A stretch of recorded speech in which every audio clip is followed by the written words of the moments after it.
យើងស្ងោរទុំពាំងយើងហាន់ច្បាយមូលទូចស្ដើងយើងយកមកដាក់ស្ងោរដើម្បីឲ្យវាបាត់ហាងដល់មកយើងដាក់ទឹកវាលាងពាំងទៅស្ងោរដល់មកយើងស្រង់វាដាក់ស្ងោរទឹកវាក្តៅយើងស្ងោរវាក្តៅ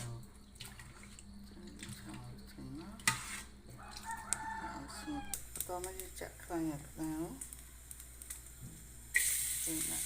ខ្ទឹមចូលដាក់ខ្លាញ់ឲ្យក្តៅខ្ទឹមចូលហើយវ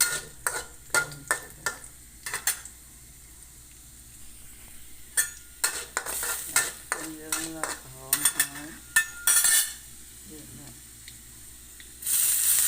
ពាំងយើងសោសចូលមកដាក់ពាំងយើងសោសចូលមកហើយយើងកូរចូលស្លាប់ប៉ុណ្ណា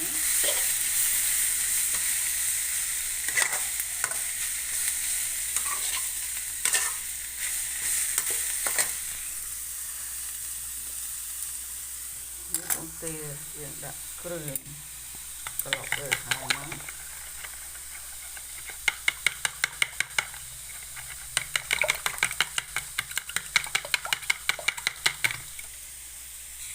កុំច្រឡំថាខ្ញីគឺតាពាំងយើងសោសហើយគឺមានលក្ខណៈបែបនេះព្រោះអីតាពាំងចិនតាពាំងធំយើងសោសហើយមកយើងដាក់វាឆាទៅហើយយើងដាក់ចាក់ពងទាចូលពងទាដែលយើងប្រក់ពេញចាក់វាចូលមក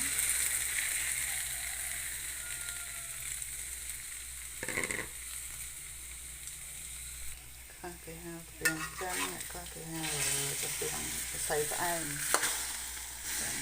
សៃផ្អែមយើងឆាវាមកទៅឲ្យវាឆ្អិន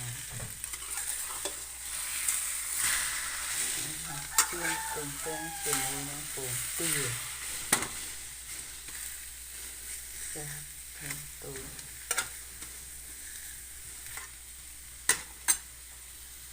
ពេលយើងជៀនឲ្យវាក្រៀមតិចណារសជាតិវាទៅនេះឈ្ងុយពេលយើងស្ងោរបាត់ហាងហើយឈ្ងុយរសជាតិវានៅកពតគឺច្រើនគឺជាងជាមួយនឹងទំពាំងសៃត្រាច់វាបានពណ៌ស្អាតពណ៌ក្រហម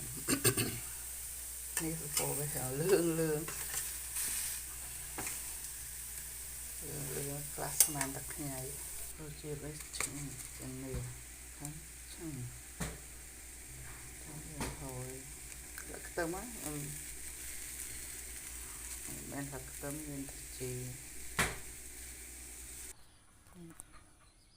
ឈ្ងុយនេះថាទំពាំងចៀនពងទាទំពាំងសៃផ្អែមចៀនពងទា